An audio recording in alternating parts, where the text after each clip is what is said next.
Hello again, everyone, and welcome to another edition of the Inside Lowell Daily Pulse, the Thursday, January 16th edition of the Daily Pulse. I'm your host, Teddy Panos, coming to you here in the WellPoint Studios in historic downtown Lowell. And for the first time on one of our Daily Pulse shows, we're going to pop in the Zoom line, and you can see her joining us there on the Zoom line on today's Daily Pulse. She is the Auditor of the Commonwealth of Massachusetts, and boy, does she know how to make news headlines? And boy, has she been making those news headlines. Diana DiZoglio, State Auditor, is joining us on the Zoom line. Good morning, Madame Auditor. How are you? Good morning, Teddy. It's always great to be back at Inside Lowell. I wish I was inside Lowell right at this moment. I am coming to you live from Methuen this morning.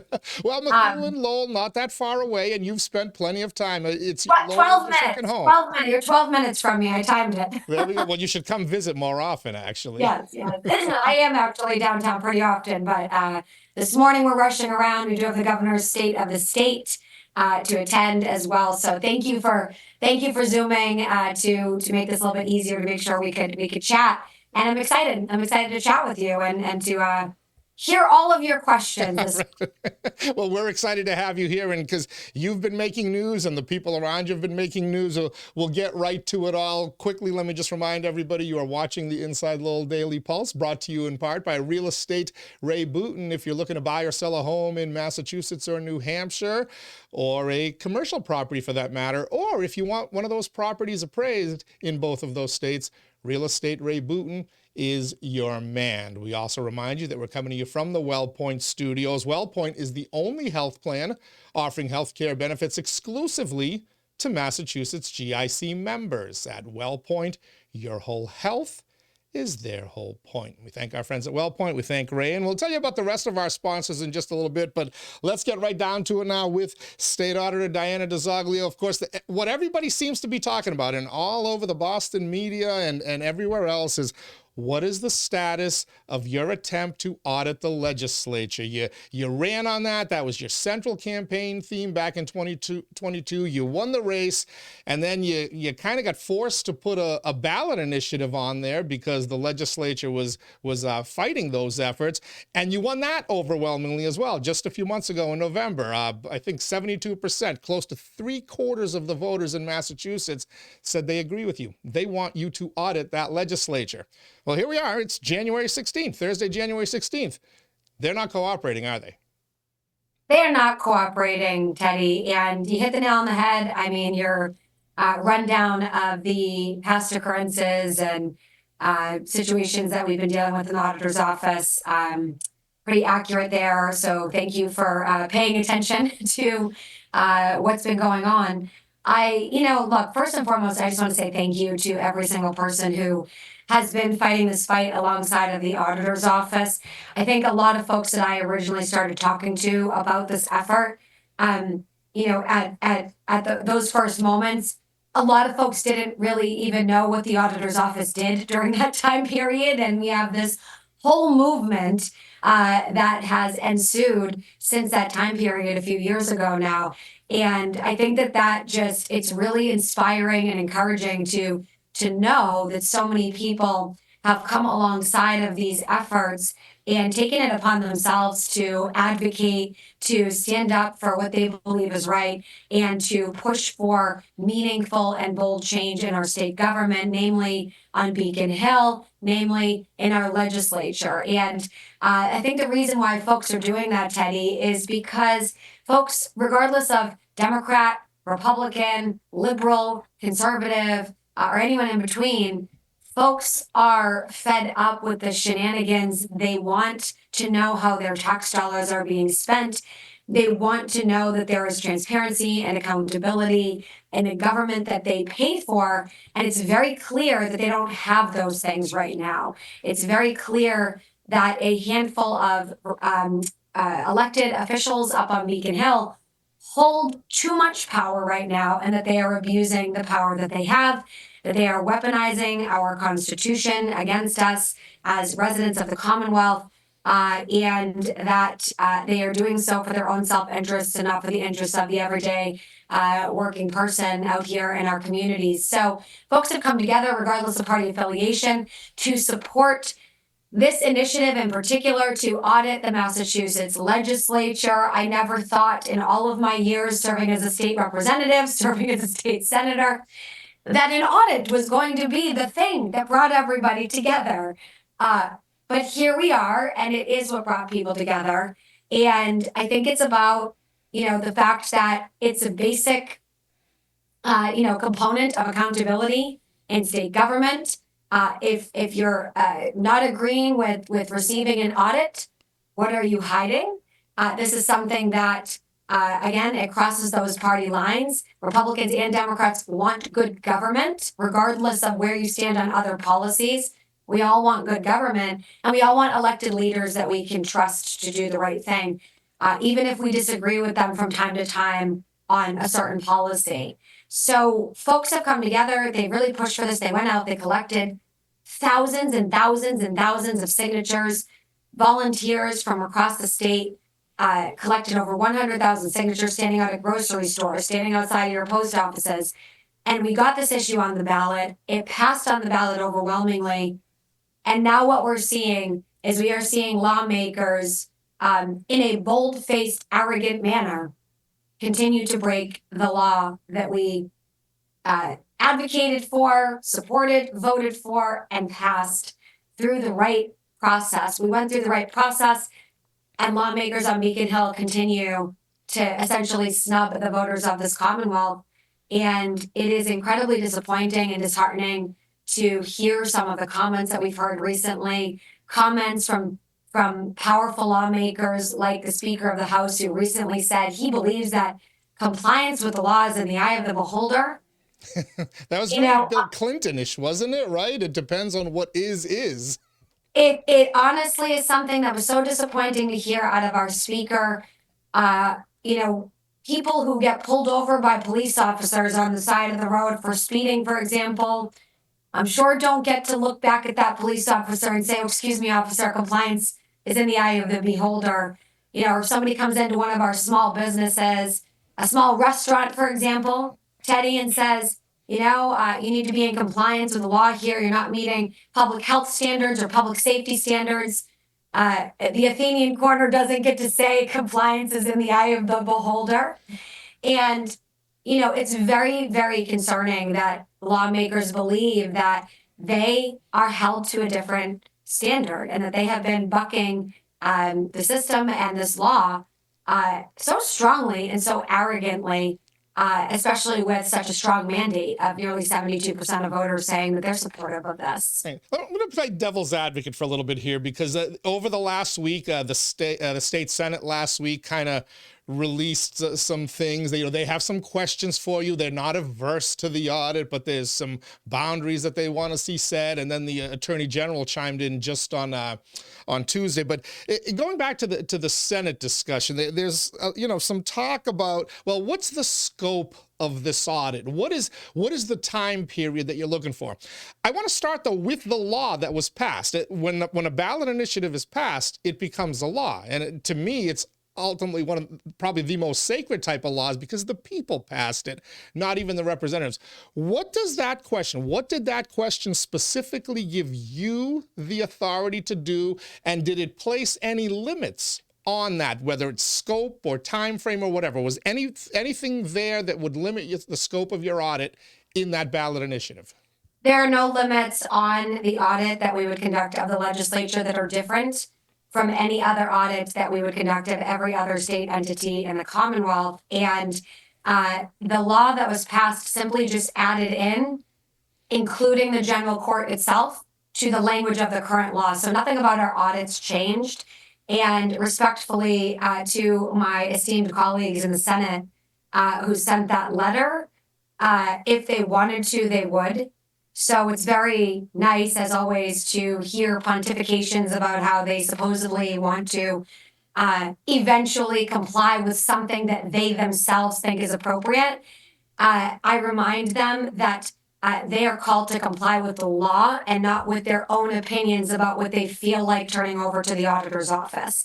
No other state entity in the Commonwealth gets to look back at the auditors in our office and form a subcommittee to determine themselves what they feel like turning over to the Office of State Auditor at that given time.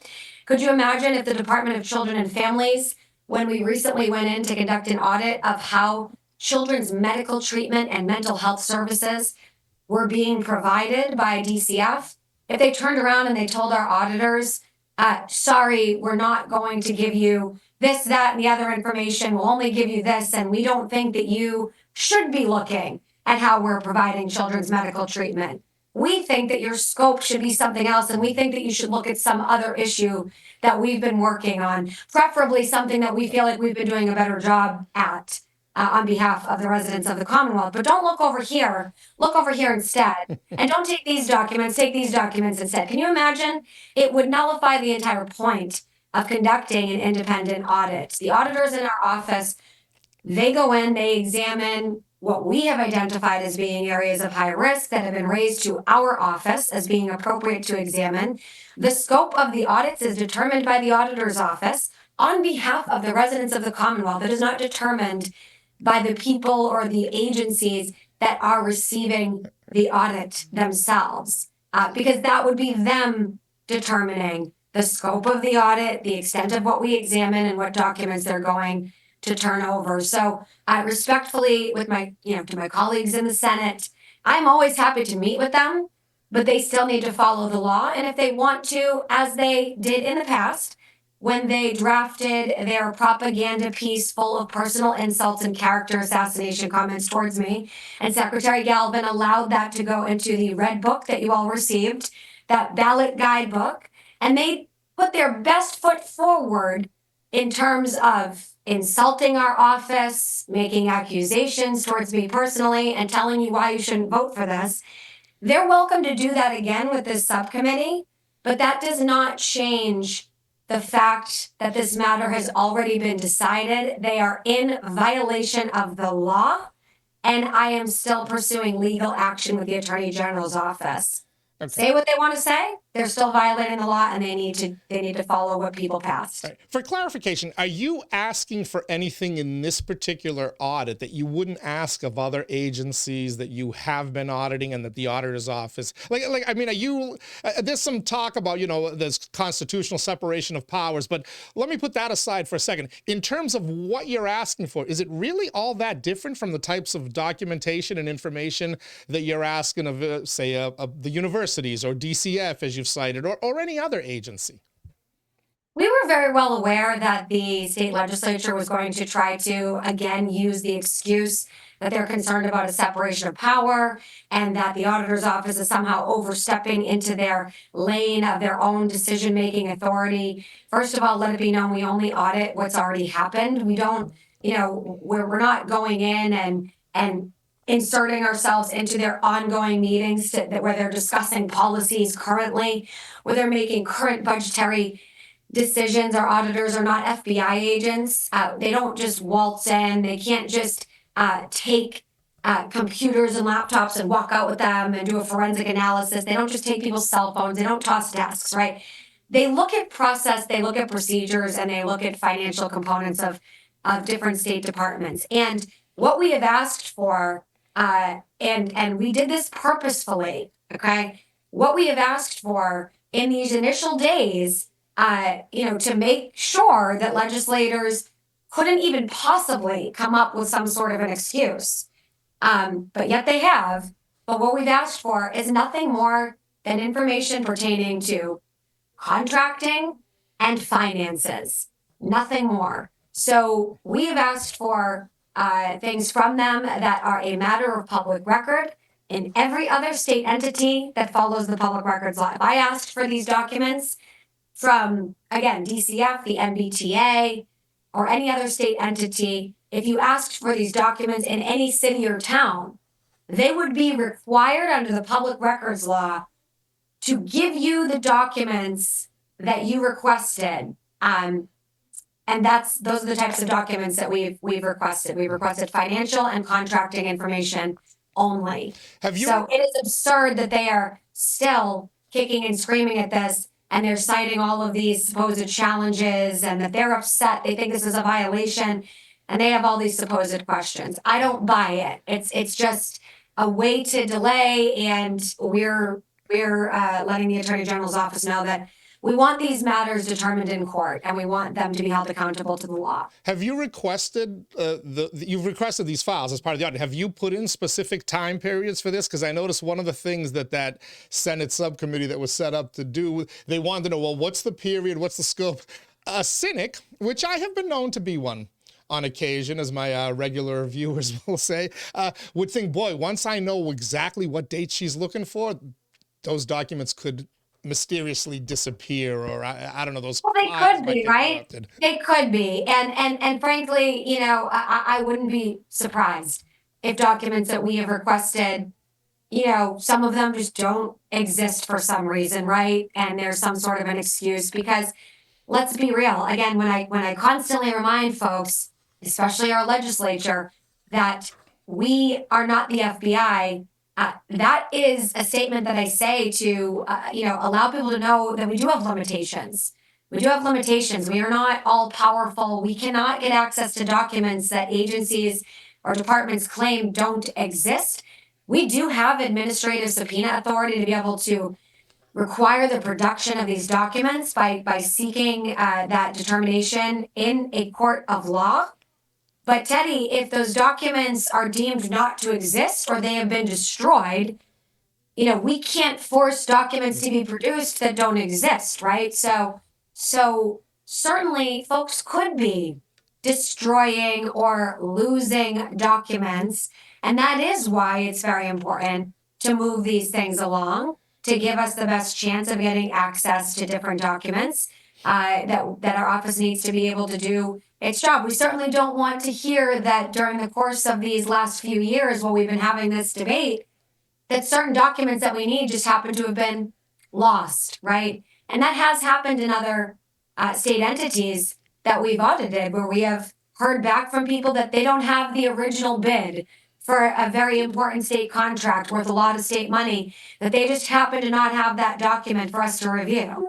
And then we can simply cite them for violation of the public records law and refer to Secretary Galvin's office. In this particular case, it's worth noting that if they didn't keep those documents, they exempt themselves from the public records law.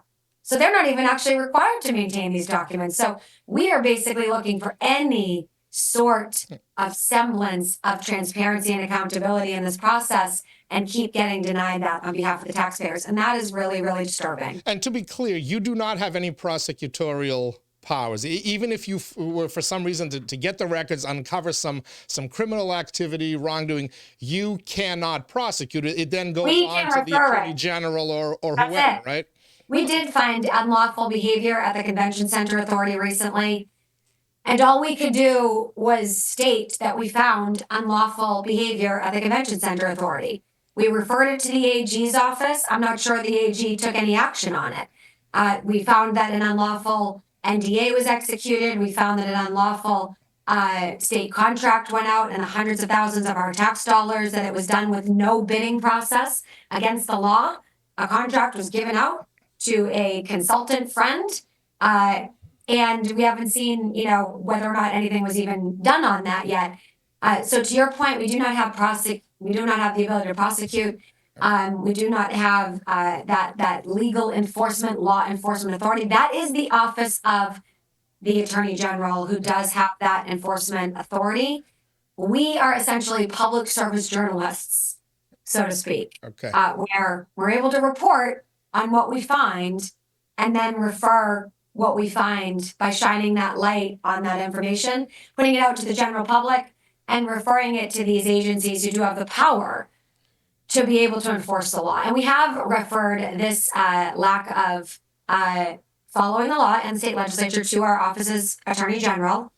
And we have not heard back that the Attorney General is interested in enforcing the law yet.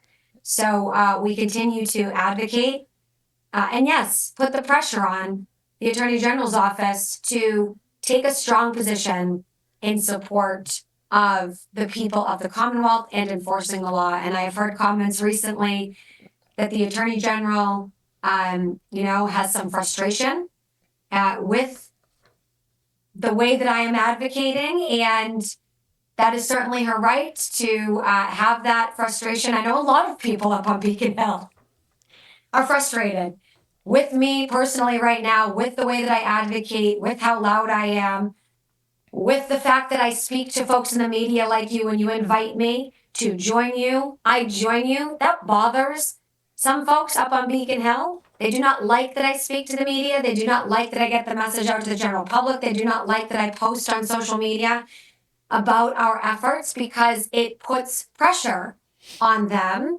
and it's uncomfortable when that pressure is put on them, especially if they haven't taken a clear position on where they stand on this issue. It's created a lot of discomfort, and I understand that, but it's going to be a lot more uncomfortable if the people's will is not upheld, and if the people are told by lawmakers or the Attorney General's office that this law is not going to be enforced, and that this ballot question was just some, fun exercise that the Attorney General's office and the legislature wanted to allow them to participate in, that they're not going to actually follow. So, yes, I am going to keep the pressure up. Yes, I do understand that I may be losing even more friends up on Beacon Hill right now. But, with all due respect, we don't have any other options here, right? And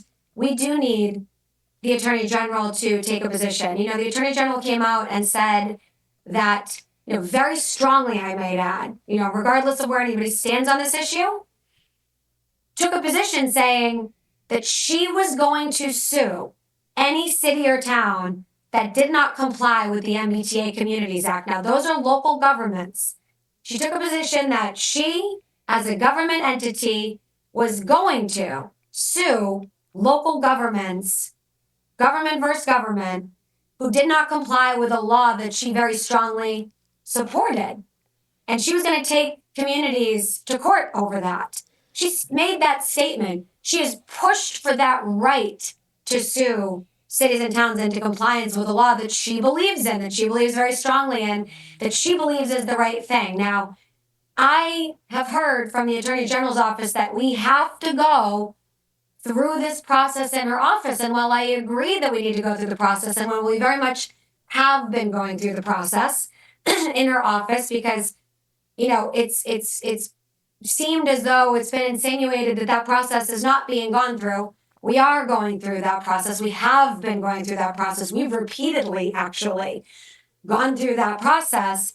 In addition to our going through that process, our Attorney General very much does have the ability as a statewide elected official to say what she believes is the right thing to do in this case, and then to let the legislature know that she is going to sue the legislature into compliance if she believes that this law should be upheld, if she believes that the will of the people should be respected. She has a right to defend the will of the people and to take a position on this matter. But what the Attorney General's office has done, instead of doing that, is say, sorry, you have to go through this process. We're not taking a position formally on whether or not we're going to stand with the people or the legislature. And the reason why that has me concerned, Teddy, is because the last time that the Attorney General made our office go through this process with them, they ended up using that time period to draft a 17-page response to our office, gaslighting our office and telling us that the audits that we did of the legislature previously are not actually audits, when it's plain to see that they are audits. They say audit of the legislature on them. They said they're not audits. They also used that time period in that process to stand on the side of legislative leaders and make excuses for them to not comply with the Office of State Auditor. And they buoyed the bogus arguments of the Speaker and the Senate President against transparency. Furthermore, they used that process that they had us engage in with them previously to violate the Constitution themselves. And what the Office of the Attorney General did is they violated the Constitution by making the decision about whether our office could audit the legislature or not.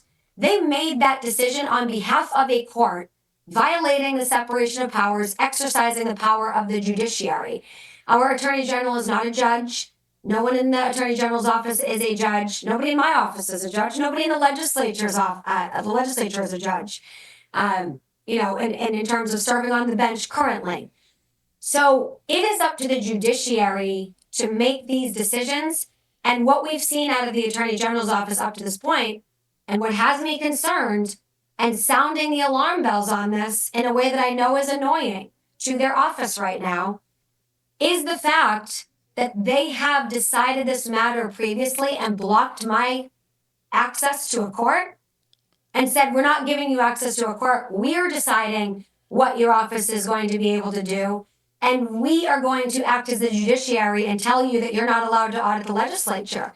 That is a violation of my right as a citizen of this Commonwealth. I have a constitutional right to an impartial hearing in a court of law. And if that court tells me that I can or cannot do something, whether I like it or not, that is the way that the system is set up in the Commonwealth under our Constitution. What the Attorney General has done prior to this is block my access to court, tell me that she has made the decision on behalf of a judge, and said, sorry, we're not going to allow you to audit the legislature.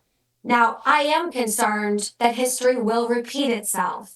And that is why I have been letting everybody know, please call the Attorney General and tell her to stand with the people. Because when I did this alone last time, the Speaker and Senate President won.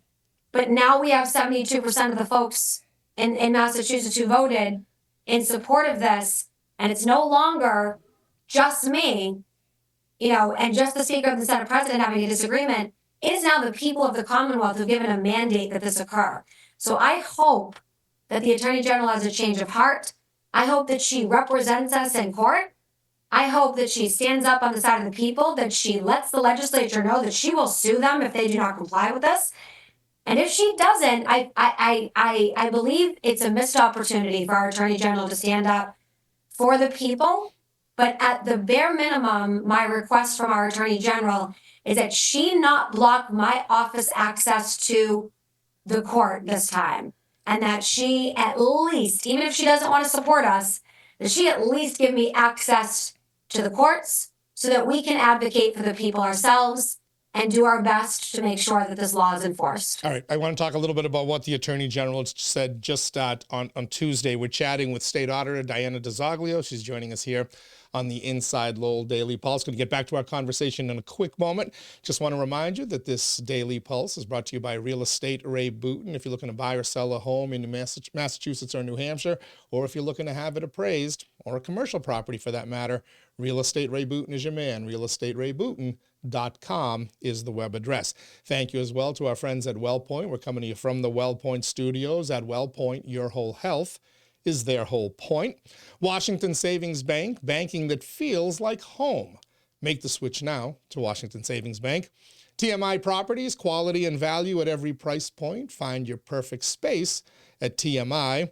Mahoney Oil, providing warmth and protection to generations of families since 1925. The Greater Lowell Community Foundation, newest member of our Inside Lowell family, improving the quality of life in Greater Lowell through impactful strategic philanthropy. Francis E. Prevention Insurance Agency, the agency Greater Lowell has counted on since 1982, and by the Massachusetts Pirates, bringing the hard-hitting action and excitement of arena football to the Mill City. Their home opener this year, March 21st at the Tsongas Center. Bring back State Auditor Diana DiZoglio. All right, so you transitioned there and you answered a lot of my questions about where we are with the Attorney General and whether she's going to be helping you here or not. She said on Tuesday, she supported the ballot question, that she indeed voted yes on the ballot question with, I think, what'd she call you? Her sister in service, I believe. But she said, quote, there's a process the office must follow to determine which state agencies it represents. I found that interesting. All of you, you included, Auditor DiZoglio, the legislature, the governor's office, the attorney general, and even the courts, ultimately they represent the people of Massachusetts. That is their ultimate client. And you kind of said this, but, the people spoke, and they spoke really loudly. I mean, they couldn't have been any more clear. So why we have to get into an interdepartmental squabble here? If the law wasn't constitutional, it would have never been on the ballot. Is that correct? So wasn't the matter of whether you can audit, wasn't that actually determined by putting the ballot question on the ballot for November 5th? And that's what my issue has been with the Attorney General's office up to this point. Teddy, you hit the nail on the head. I have had folks grill me, folks in the media grill me about why I would put something on the ballot, if it was unconstitutional, and why I would have folks go through this whole process if I believed something to be constitutional. Number one, it's not unconstitutional to provide oversight between different state departments, branches. It's actually very much constitutional. It's called the system of checks and balances. Okay? So we all have oversight over each other in a certain regard. That doesn't mean that we can run each other's departments. It means that we can provide oversight to each other's departments. There is oversight, there's checks and balances to make sure that not one branch of government has all of the power and gets to reign like kings and queens, kind of like what we're seeing in the legislature right now, right? That oversight is there to provide that check. Now, whose responsibility it was to vet that ballot question for constitutionality was our Attorney General's office. And we went through that process. And we proposed to the Attorney General's office the language that we wanted to see on the ballot. But it needed to get vetted for constitutionality by our Attorney General before it went to the ballot, so that folks didn't waste their time on something that the AG's office was then going to themselves oppose afterwards on constitutional grounds. So that's why the process exists. And frankly, the minute that the Attorney General approved that for the ballot, she assumed the duty to defend that statute against constitutional challenges, because she herself and her office approved it for the ballot. Now, it wasn't just as maybe some other issues go to the ballot without a lot of objections. This was not approved in some little process where it wasn't known that folks were upset about a potential constitutional issue that they had raised. The state Senate sent a formal objection outlining very clearly, documented, that they believed that this needed to be filed as a constitutional amendment rather than as an amendment to Mass General laws. And they stated that even just it going to the ballot as a as an amendment to the statute was in and of itself going to produce problems, because they believed it to be a violation of the Constitution. And they said that the auditor needs to file this as a constitutional amendment, not as an amendment to statute. The Attorney General had the opportunity then to agree with them and to say that she also believed it needed to be filed as a constitutional amendment and not an amendment to statute. She did not do that because the Attorney General's office, I believe, is very well aware that this is not a constitutional issue. Simple, basic accountability, access to documents about how our tax dollars are being spent has nothing to do with violations of the Constitution. It is a basic measure of ensuring the Constitution is actually upheld so that elected officials are at all times accountable to the people. And in sending this to the ballot, the Attorney General herself overruled constitutional objections and allowed for hundreds and hundreds of people to collect signatures, money to be raised and spent, and the people to go out in full force and make their decision crystal clear to the lawmakers of the state what their expectations are and what the law is to be. That was the Attorney General's decision. To continue to hear that there could be some constitutional issues, to me, is very unfortunate from an agency who themselves overruled the objections of the Senate, sent this to the ballot as a statutory matter, and sided with the fact that it's not a constitutional concern in doing so and taking those actions. But verbally, we've been hearing a different story. Verbally, we've been hearing, well, there could be constitutional concerns. Maybe there are constitutional concerns. With all due respect, that was the Attorney General's office's job to vet when they went through this entire process. And our Attorney General does have a duty to defend the will of the people now on a ballot question that her office cleared for appearance on the ballot. And I would say this, the Attorney General's office needs to be more focused on their own actual violation of the Constitution that just occurred when they decided this matter on behalf of the judiciary, exercising the power of the court.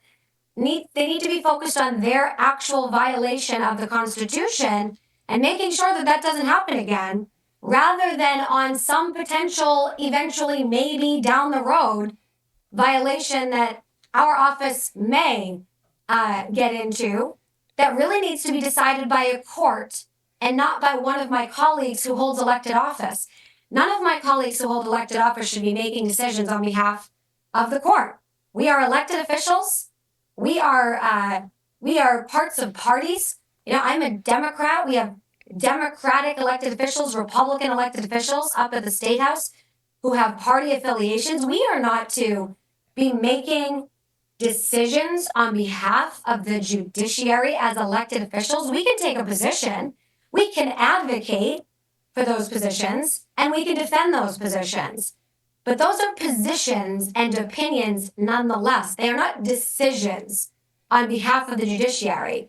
And I'm asking that the Attorney General's office get clear on its role regarding its ability to represent a side in this matter, but not make the decision on behalf of the judiciary.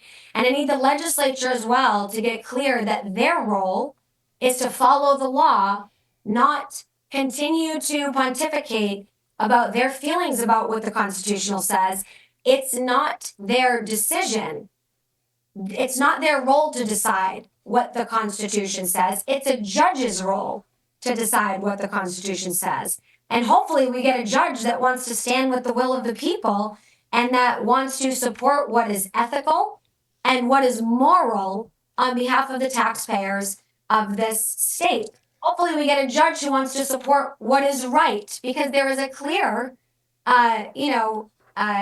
decision here to be made between what's right and what is wrong. And that is for a judge to decide and no elected official, including me, to decide. I would decide on behalf of the people this very second. I'm doing my job in accordance with the law. But ultimately, if there's a disagreement about the law, I don't get to make that decision. That's why I keep asking for access to the courts to be able to have a judge make the determination so that we can move forward with being able to follow the law. So I'm going to guess you're not winning over any friends with today's discussion as well, but I appreciate your candor and your honesty. Before we wrap up, I want to talk a little bit about this Article 21, because I think it's an important point. It was used by the Senate to try to say why they shouldn't be audited. And it, quote, states, quote, freedom of deliberation, speech, and debate in either house of the legislature is so essential to the rights of the people that it cannot be the foundation of any accusation or prosecution, action or complaint in any other court or place whatsoever. As I read that, it's basically saying you can't arrest me for what for a debate I had, a position I took, any issue we bring up. It sounds an awful lot, I don't want to trigger folks, but it sounds an awful lot like Donald Trump's defense in presidential immunity and whatnot. And I do believe that office holders should have some kind of immunity. They shouldn't be prosecuted over debate that they have, legitimate debate. That said, you pointed out, and I wanted to establish that earlier, nobody's getting prosecuted here. And even if that information comes out and it reveals all sorts of Lord knows what, there could be a constitutional case there that they can't get prosecuted for these actions. So the Attorney General could theoretically be within her rights to not prosecute anybody. Courts could be within their rights to rule that they can't be prosecuted or convicted or whatever. But we're talking about information here. This is simply about getting the information out. And to me, that's where I kind of side with you on this debate. Look, can the information be potentially embarrassing, damaging to people's political careers, damaging to the way Beacon Hill's been operating? Yeah, but that's how you fix things. I think, the 72% basically are saying we don't trust the way our state government operates. It seems to me that this information could go a long way into confirming their distrust or saying, yeah, you know what? You may not like what we decide, but look, here it is. Here it's out in the open. We did things by the law, yada, yada, yada. That's my question with this. Why is anybody fighting against information becoming public when that's... Well, that's what's so disturbing, right? Because I've repeatedly said, look, at this point, and let me just say, totally agree, with your comments regarding, this, we are not able to legally prosecute, number one. Number two, I agree that, the elected officials need to be able to debate freely without fearing that everything that they say during a debate is going to result in some legal action being taken against them, because they need to be able to, as elected officials, just like I need to be able to, discuss my position on different issues, and that needs to be something that we are able to do as electeds, to advocate for our communities, to put out there verbally, statements of support or opposition to different items that might come up. Apples and oranges. We're not talking about, we're not auditing their debates. Never have we ever said we're auditing their debate or their right to free speech. We have repeatedly said we're auditing process, procedures, contractual information, and financial information. And those things are very much in line with what other states do. I had the Connecticut state auditor, who was the head of the National Association, call me one day and say, what is going on up there? He said, I audit the state legislature so often as a matter of routine, I couldn't get news coverage on it if I tried, because it's just so boring. And I think that what legislators have done to themselves in this regard is shine a light on their unbelievable arrogance toward any semblance of oversight by the people of this Commonwealth. Because our office is subject to the public records law. Everything we audit is a matter of public record to all of you. So we are ultimately the people's eyes and ears. And anything we audit, you get to see, right? So when they deny our office documents or access to information, they're not just denying the auditor's office. They're not just denying this random woman from Methuen access to what she wants to see. They're denying you, the taxpayers, information about what is going on. Because everything we get access to, you ultimately get access to, because our office is subject to the public records law. And that's what they are afraid of. They are afraid of any level of accountability, any increase in oversight of any kind, because they've been able to get away with operating in the shadows for so long that even just an examination of process, procedures, and financials is causing this tremendous amount of fear to be raised inside of these folks. And you're seeing that fear boiling over, fear that we're going to get to see these documents, fear about, the general public getting to have access to how they're spending our tax dollars with a little bit more of a microscope on it. They are afraid of that, clearly. And, they need to get over it, because it's something that they require of every city in town. It's something that they require of my office. My office, you call my office, I have, some reporters, some people in the general public who, they would love to try to find something. And they call my office and they're demanding this document, demanding that document, and they're looking for something, right? We're required to give them that information, even if they're doing it with malicious intention. I'm still required to give it over to people who hate me and say, here are the documents, do with them what you will, say what you want about me. That is a requirement that I have on me as an elected official by law. That is something that the legislature exempts themselves from, but they hold the rest of us to. And that's why you see so many mayors, so many city councilors, so many school committee members who are outraged about the legislature's behavior because they themselves are required to follow these laws that the lawmakers put on them. But then the legislature turns around and says, well, sorry, we're above the laws that we create for all of you, the little people across Massachusetts. And people are tired of being belittled. They're tired of being treated differently. They're tired of being treated, as subservients to lawmakers who feel like they are above the law, that they are more important than everybody else, and that, they get to, hold themselves to a different set of standards that they expect from everybody else. People are tired, they're fed up, and they want accountability, and they want to know that they can trust people. Again, it brings us back to that Republican-Democrat conversation. I've gotten a lot of support from people who, on this issue, who might not vote for me if there's a Republican running, right? Who might want a Republican state auditor, or might want somebody who has more conservative viewpoints than I do, or more liberal viewpoints than I do in their own perspectives, right? But people have come on board with this particular issue because everybody wants to be able to trust their government. And if we have to have a policy debate about the more liberal side of the conversation and the more conservative side of the conversation, at least we get to have the conversation. At least lawmakers aren't making the decision behind closed doors and then shoving it in our faces after they've already made the decision, saying, you're welcome, we've made these decisions for you, and sending a press release out about what they did up on Beacon Hill without our knowledge or our participation.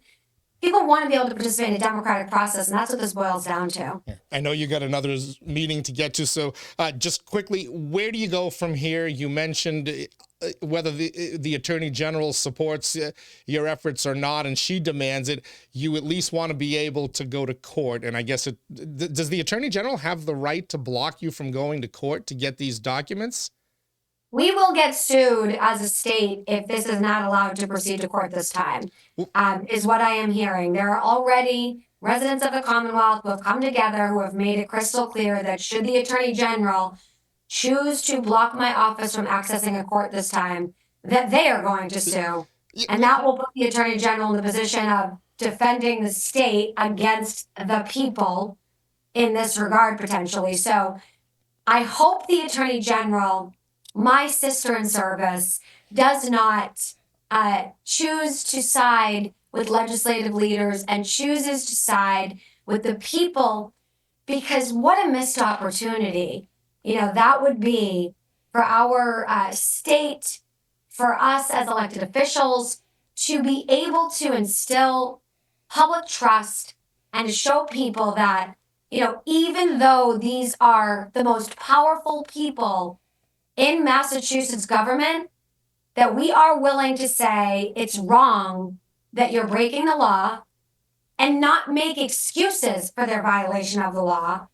Like I'm concerned might be happening. I am concerned about that determination that the Attorney General's office is going to come out with, because I've seen it time and time again be the case where some random obscure case law from years and years and years ago, or some random interpretation of the Constitution, can be used to buoy, the continued violation of the will of the people. Certainly, anybody can come up with arguments as to why legislators should get to continue to do what's wrong.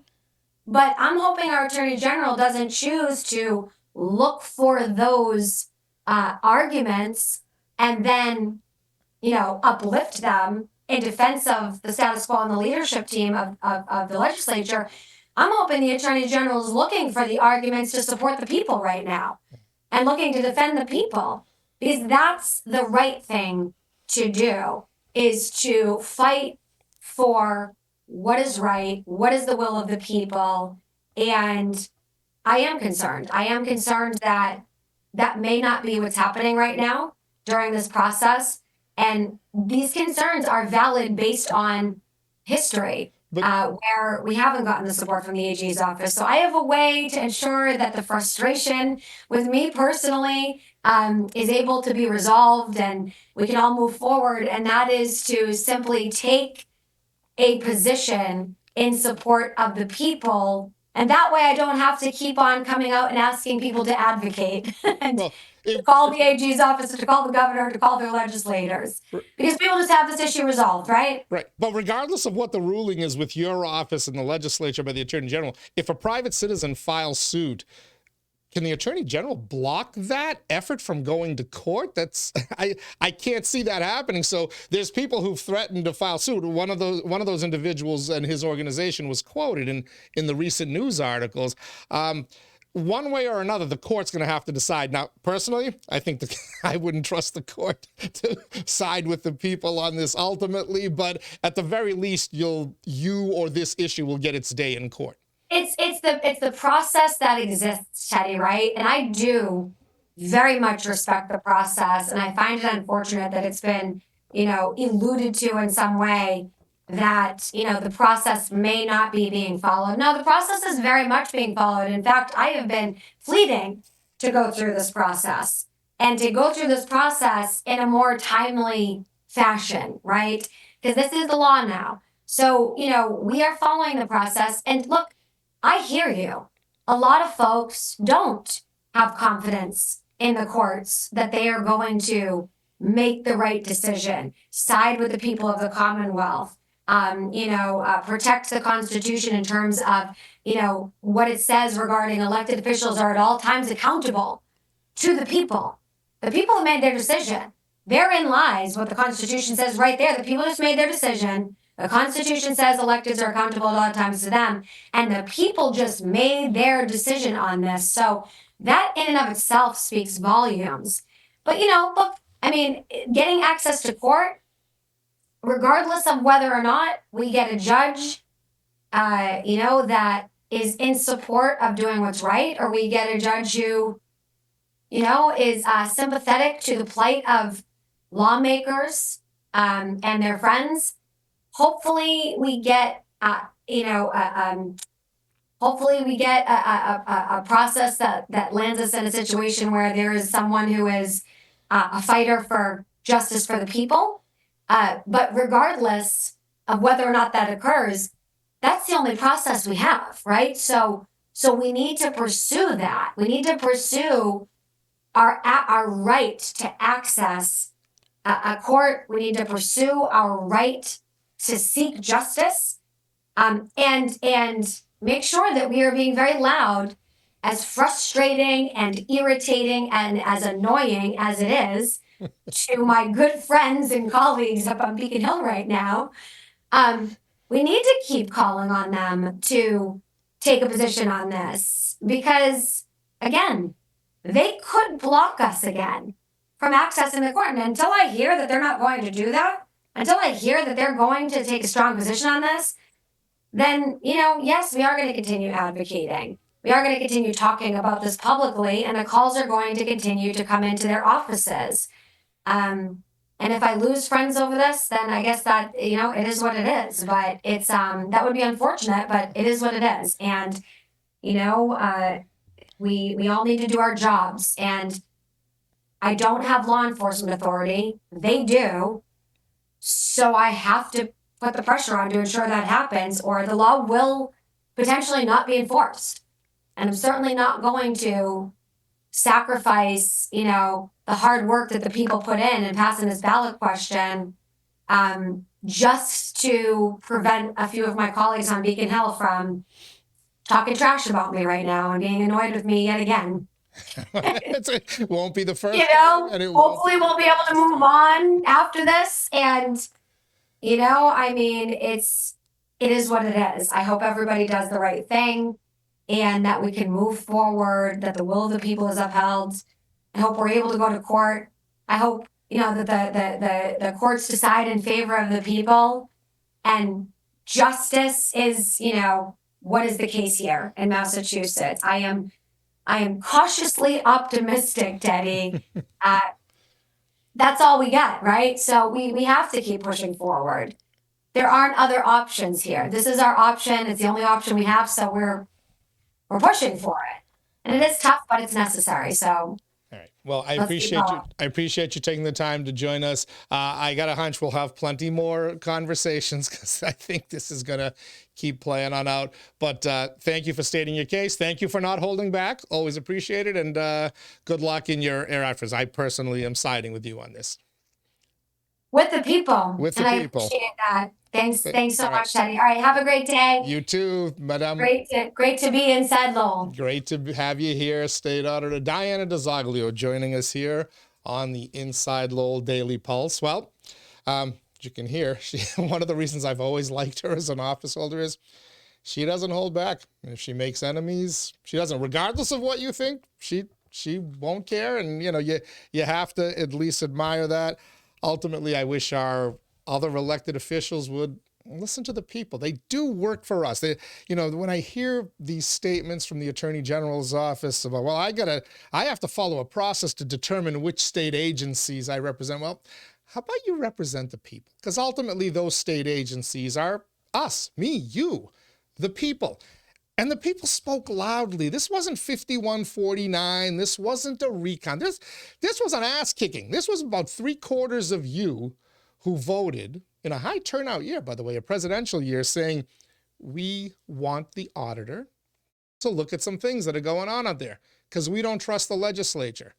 And the irony is that as they continue to try to block her, and that opposition comes from now, you know, to some degree, the Attorney General's office, you're only proving our point that you are not to be trusted. This is just information.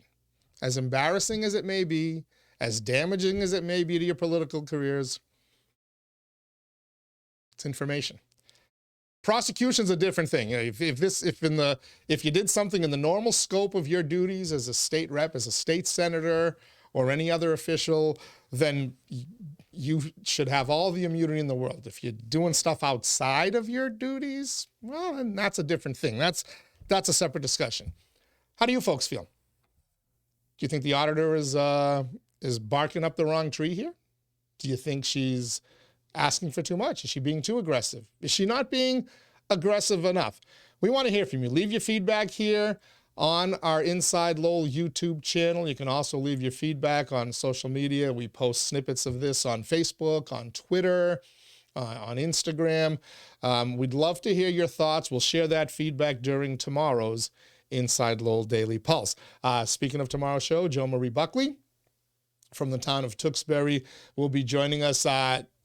When I teased her appearance yesterday, I mentioned there was a bit of political news. We got a second bit of political news. A lot going on in the town of Tewksbury in this spring's elections, as now two incumbents are not going to be running. We'll tell you more about that with Jo Marie and venture into some other topics on Monday. Snowflake warning, folks. You know, this one's going to be tough for you. Monday is January 20th, Inauguration Day. We're going to have Greg Pappas joining us, former elections director in the city of Lowell, formerly of the Secretary of State's office in Boston. But he'll be joining us here along with Mary Burns, well-known, kind of the top Republican in the city of Lowell. Mary Burns is going to be in Washington, D.C. for the inauguration. And she's going to call us from the nation's capital. We'll chat with her for a few minutes via the Zoom line and talk about kind of what the day has in store and kind of her feelings. And then we'll talk to Greg about the start of the new presidential term and what that holds for America, for Massachusetts, and even for those of us here in Lowell. Change can always be scary. Change can also be good. It can be bad too. So. Thank you for joining us here on the Thursday, January 16th edition of the Inside Lowell Daily Pulse. We'll see you again tomorrow. Till then, everybody stay warm and stay safe.